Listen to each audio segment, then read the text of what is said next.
அம்பெறிந்து விளையாடக்கூடிய விளையாட்டு இருக்கு இல்லையா, அதை நம்ம ஆர்ச்சரி கேம்னு சொல்லுவோம்ல. இது பொறுத்தவரை ரசுல்லா என்ன சொல்லி காமிக்கிறாங்க, வெற்றி பரிசு நீங்கள் கொடுக்கணும்னு நீங்கள் நினச்சிங்கன்னா ஒட்டக பந்தயத்துக்கு கொடுங்க, குதிரை பந்தயத்துக்கு கொடுங்க, அதே மாதிரி அம்பெறிந்து விளையாடுற விளையாட்டுக்கும் கொடுங்கன்னு சொல்லிட்டு ரசுல்லா என்கரேஜ் பண்ணியிருக்காங்க. இது அல்லாமல் ரசுல்லா என்ன செய்கிறாங்க, சில சஹாபாக்கள் 2 குரூப்பாக சேர்ந்து அம்பெறிந்து விளையாண்டுட்டு இருக்காங்க.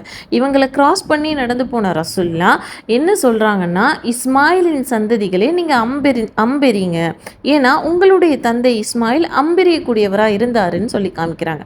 இஸ்மாயில் நபி அம்பெறியக்கூடியவராக இருந்தாங்க அப்படின்றத சொல்லி காமிச்சிட்டு ரசுல்லா சொல்கிறாங்க, நான் இந்த கூட்டத்தோடு சேர்ந்துக்கிறேன் அப்படின்னு சொல்லிட்டு போய் ஒரு கூட்டத்தோடு ஜாயின் பண்ணிக்கிறாங்க. இன்னொரு கூட்டம் சஹாபாக்கள் கூட்டம் அம்பெறியணும் இல்லையா, அதை அம்பெறியாமல் அவங்க ஸ்டாப் பண்ணுறாங்க. ஏன் நீங்கள் ஸ்டாப் பண்ணிட்டீங்க, அம்பெறிந்து விளையாடுங்கன்னு சொல்லும்போது அந்த சஹாபாக்கள் சொல்கிறாங்க, யார் ரசுல்லா, நீங்கள் அந்த குரூப்போடு இருக்கும்போது எப்படி நாங்கள் உங்களுக்கு எதிராக அம்பெறிய முடியும் அப்படின்னு சொல்லிட்டு கேட்குறாங்க.